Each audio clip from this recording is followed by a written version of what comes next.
Hello dear students, तो क्या हाल चाल है। इस वीडियो में हम प्रश्नावली 4.3 के क्वेश्चन नंबर 1 को ही सॉल्व करेंगे। वैसे 1 में 4 ऑप्शन दिया गया है, तो हम सिर्फ और सिर्फ उसी एक क्वेश्चन को सॉल्व करेंगे। वैसे आपको तो पहले से ही पता चल गया होगा कि कौन सा क्वेश्चन सॉल्व होने वाला है, तो ध्यान में रखते हैं समय को और शुरू करते हैं वीडियो को। वीडियो शुरू करने से पहले सब्सक्राइब कीजिए ऑक्सी कोचिंग यूट्यूब चैनल को और बेल आइकन को ऑल पे कीजिए, जिससे फ्यूचर में कोई वीडियो आप मिस ना करो। अगर आपने पहले से ही सब्सक्राइब कर रखा है तो थैंक यू वेरी मच। तो बात करते हैं क्वेश्चन की। तो क्वेश्चन है, दो चरों वाले निम्नलिखित रैखिक समीकरणों में से प्रत्येक का आलेख खींचिए। तो देखो, इसमें समीकरण दिया है, दो चर वाले रैखिक समीकरण है, तो हमें उसका आलेख बनाना है। और आलेख हमें चतुर्थांश में बनाना होता है या कोऑर्डिनेट में, समझते हो आप, ठीक है। तो सबसे पहले इसमें पहला ऑप्शन है x + y = 4, ठीक है। तो ऑप्शन नंबर 1 है x + y = 4, ठीक है। अब देखो, हमें क्या करना क्या है, यह तो एक समीकरण दे रखा है, दो चर वाला है बेशक, और हमें इसका आलेख बनाने के लिए हमें इसके दो मान चाहिए। यानी कि हमें x और y के कुल मिला के दो मान चाहिए। आप 2 से अधिक निकाल दो, 3 निकाल लो, 4 निकाल लो, कोई दिक्कत नहीं, लेकिन कम से कम हमें दो मान चाहिए ही चाहिए। तो इसके लिए सबसे पहले हम क्या करेंगे कि हम यहाँ पे रखेंगे कि समीकरण में x = 0। आप तो मान रखने के लिए स्वतंत्र हो, आप कुछ भी मान रख सकते हो, 0 रख लो, 1 रख लो, परंतु आप ऐसा मान ज़रूर रखो कि हमें हल करने में भी आसानी हो और दूसरा मान कम से कम मिले, ठीक है। तो x = 0 रखने पर तो यहाँ पे क्या होगा, 0 + y = 4। अब ये 0 का कोई मतलब तो निकलता नहीं, तो y = 4, यानी कि हमें एक हल इसका मिल गया। हल क्या मिला है, यानी कि x, अगर 0 में x, y में हम लिखते हैं ना, x, y में हम किसी बिंदु को लिखते हैं। तो इस बिंदु में क्या है, x का मान 0 है, यानी 0, y का मान है 4। एक बिंदु तो हमें मिल गया। अब उसके बाद हम क्या करेंगे कि पुनः अब यहाँ पे फिर से आप x = 1 रख लो या फिर कुछ भी रख लो, तो हम क्या करते हैं, y = 0 रखते हैं। y = 0 रखने पर y = अगर 0 रखेंगे तो क्या होगा, x + 0 = 4, यानी x = 4। इसका अगर हम निर्देशांक बनाएंगे तो निर्देशांक क्या बन रहा है, यानी 4, 0, ठीक है, 4, 0। तो हमें दो बिंदु मिले हैं, एक बिंदु इधर है, एक बिंदु इधर है, 0, 4 और 4, 0, दो बिंदु हमें मिल गए। इसी तरीके से आप अगर 3 बिंदु भी निकाल लेते हो या 4 बिंदु भी निकाल लेते हो तो कोई दिक्कत नहीं, परंतु हमारा काम 2 बिंदु निकालने से ही काम हो जाएगा। अब हमें इसका आलेख बनाने के लिए हमें कम से कम 2 बिंदु चाहिए। हमने दोनों बिंदु ले लिया।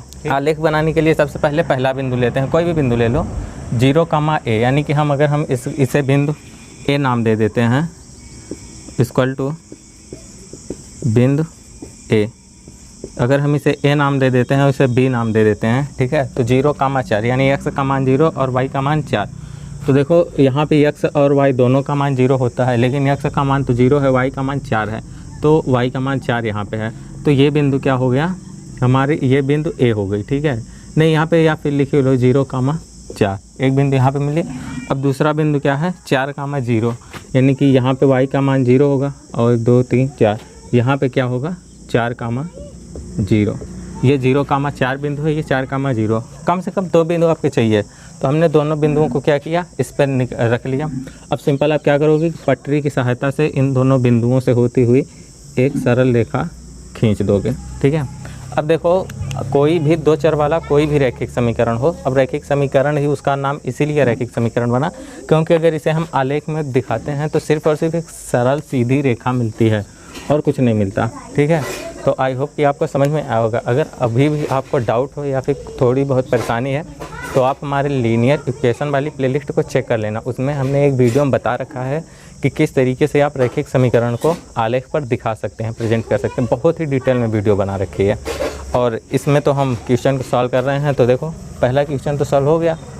अब दूसरे क्वेश्चन को, पहले क्वेश्चन को तो हमने अच्छे से सॉल्व कर दिया, यानी कि बाकायदा हिंदी में लिख के किस तरीके से आपको बोर्ड एग्जाम की कॉपी में लिखना है हमने आपको सॉल्व करके दिखा दिया। परंतु अब आगे के जो 3 ऑप्शन बच रहे हैं, 3 ऑप्शन बच रहे हैं, तो उसे हम थोड़ा फास्ट हल करेंगे और इसमें इतनी डिटेल नहीं होगी। तो आई होप कि आप समझ जाओगे। बढ़ते हैं दूसरे ऑप्शन पे। देखो स्टूडेंट्स, दूसरा ऑप्शन है x - y = 2। तो आपको पता है सबसे पहले हमें 2 मान निकालने पड़ते हैं। तो आप 2 मान कुछ भी निकाल सकते हो। तो हम सिंपल क्या करेंगे, x इक्वल टू अगर 0 रखेंगे, इसमें x इक्वल टू अगर 0 रखेंगे तो 0 माइनस वाई इक्वल टू 2, ये माइनस उधर जाएगा तो -2 हो जाएगा, यानी y इक्वल टू -2, यानी एक बिंदु क्या मिल गया 0, -2। ठीक है, आप एक काम कर सकते हो, 2 बिंदु निकालने के लिए एक बार x को 0 मान लो, एक बार y को 0 मान लो। इस तरीके से मानने में क्या होगा कि आपको बहुत जल्दी हल हो जाएगा। ठीक है, तो एक बिंदु हमें मिल गया। अभी हमने x इक्वल टू 0 रखा था, अब हम y इक्वल टू 0 रखते हैं। ठीक है, अगर हम x minus y equal to 2, अब हम y इक्वल टू 0 रखेंगे तो x माइनस 0 इक्वल टू 2, यानी कि x इक्वल टू 2। तो इसका निर्देशांक हो गया 2, 0। ठीक है, तो अब देखो, अब हम इसे क्या करेंगे कि हमें 2 बिंदु मिल गए, एक बिंदु यहाँ पे है और दूसरा यहाँ पे है। अब दोनों बिंदुओं को चलते हैं आलेख बनाने पर। तो पहला 0, -2, यानी 0, -2, यानी y का मान माइनस में है, तो यहाँ पे ये बिंदु क्या हो गया 0, -2। ठीक, अब उसके बाद दूसरा बिंदु है 2, 0, यानी कि 2, 0 यहीं पे होगा, क्योंकि x का मान 2 और y का मान 0, तो यहाँ पे होगा। इसका मान क्या है, इस बिंदु का मान 2, 0। सिंपल, एक बिंदु यहाँ पे, एक बिंदु यहाँ पे, 2 बिंदु मिल गए। अब इन्हीं दोनों बिंदुओं को हमें सरल और सीधी रेखा से मिला देंगे। तो देखो, इस बिंदु का ये जो रेखा है ये इसका आलेख है, इस समीकरण का आलेख है। ठीक है, ये जो रेखा है x minus y equal to 2, इसी समीकरण का आलेख है। तो दूसरा ऑप्शन भी हो गया। लास्ट के 2 ऑप्शन बच रहे हैं, तो जल्दी से उसे भी देखते हैं। देखो स्टूडेंट्स, यहाँ पे क्या है, y इक्वल टू 3x, तीसरा ऑप्शन यही है। अब हम आपको पहले ही बता दें कि इस प्रकार की जितनी भी रेखाएं होंगी वो सभी मूल बिंदु से होके जाएंगी। किस प्रकार की रेखाएं, ये वाली y इक्वल टू kx वाली, इस प्रकार की जो भी रेखा होगी वो मूल बिंदु से होकर ही जाएगी। आप कुछ भी कर लो। तो देखो, सबसे पहले अब हल करेंगे, क्या करेंगे कि इसमें हम 2 मान निकालेंगे। तो y इक्वल टू अगर हम 0 रखते हैं तो 0 equal to 3x, x equal to भी हमें 0 मिल गया, यानी कि 0, 0 हमें एक बिंदु मिल गया। एक बिंदु हमें कहाँ मिल गया, 0, 0 पे, ये 0, 0। ठीक, अब एक बिंदु 0, 0 हो गया। अब आपको पता ही है कि मूल बिंदु से होकर ही जाएगी। अब उसके बाद दूसरा हम मान निकालते हैं y इक्वल टू 1 रखने पर। y का मान अगर 1 रखते हैं तो 1 इक्वल टू 3x होगा, x इक्वल टू 1/3 हुआ। ठीक, तो इसका निर्देशांक क्या होगा, 1/3।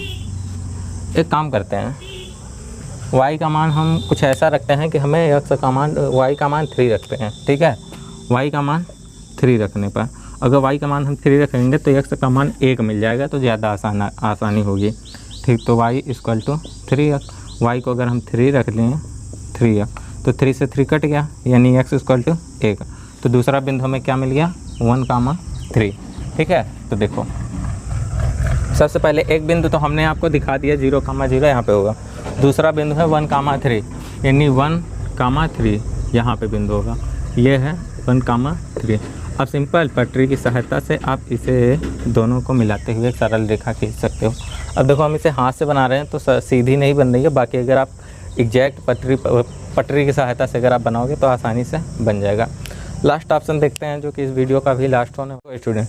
तीसरा लास्ट ऑप्शन है 3 equal to 2x plus Y, यानी कि इसने LHS RHS का मिक्स कर दिया है। तो सबसे पहले y प्लस 2x या 2x इक्वल प्लस वाई करते हैं, 2x plus Y equal to 3, ये सही है। ठीक, अब हम क्या करेंगे कि y का मान 0 रखेंगे तो x का मान 2/3 आएगा। तो नहीं, हम एक काम करते हैं, y का मान -1 रखते हैं। हाँ, y का मान -1 रखते हैं। सिंपल, y इक्वल टू -1 रखने पर तो 2 into x plus -1 equal to 3। अब देखो, ये 1 उधर जाएगा। ठीक है, तो 2x इक्वल टू, ये 1 उधर जाएगा तो इधर माइनस, उधर जाएगा तो प्लस होगा, 4 हो जाएगा, यानी x इक्वल टू 2। तो एक बिंदु हमें क्या मिला, 2, -1। अब दूसरा बिंदु निकालने के लिए x के स्थान पे 0 रख दो। x इक्वल टू 0 रखेंगे तो क्या होगा, ये तो 0 हो जाएगा, ये वाला 2x वाला भाग तो 0 हो जाएगा, प्लस y इक्वल टू 3, यानी y का मान 3 मिलेगा। x को 0 रखेंगे तो y का मान 3 मिलेगा। एक बिंदु इधर है, एक बिंदु इधर है। ठीक है, तो देखो, इसे हम हल कर लेते हैं। सबसे पहले 2 कामा -1, 2 कहाँ पे, इधर, कामा -1 इधर होगा, ये हुआ 2 कामा -1। दूसरा 0 कामा 3, यानी 0 कामा 3 इधर आएगा, ठीक है, ये हुआ 0 कामा 3। अब आप इन दोनों बिंदुओं को मिला दो, ये हुआ ना, हाँ ये था ना, हाँ ठीक है, इन दोनों बिंदुओं को मिला दो, ठीक है। अब देखो हम इससे संबंधित आपको कुछ और बात बता दें। आप अब सोच रहे हो कि अगर हम 3 या 4 पॉइंट ले लें, हो सकता है कि तीसरा पॉइंट यहाँ पे आ जाए, तब तो ये तिरछी रेखा हो जाएगी। तो आप कितने भी पॉइंट निकाल लो, अब आप इस समीकरण के या फिर किसी भी समीकरण के आप कितने भी पॉइंट निकाल लो, वो सभी पॉइंट इसी रेखा पे स्थित होंगे। और इस रेखा के बाहर वो कितने भी पॉइंट निकाल लो, बाहर जाएंगे ही नहीं। अगर कोई पॉइंट इस रेखा के बाहर जाता है तो वह उस समीकरण का एग्जैक्ट मान नहीं है, कहीं ना कहीं आपसे गलती ज़रूर हुई है। तो बस इतना ही था इस वीडियो में। इस वीडियो कहीं पे समाप्त करते हैं। अगर आपको ये वीडियो अच्छा लगा है तो यार लाइक करके दोस्तों के साथ शेयर कर दो बस, और कमेंट वगैरह आपको पता ही है कि करना है। तो फिर मिलते हैं आपसे अगली वीडियो में, तब तक के लिए बाय बाय, टेक केयर।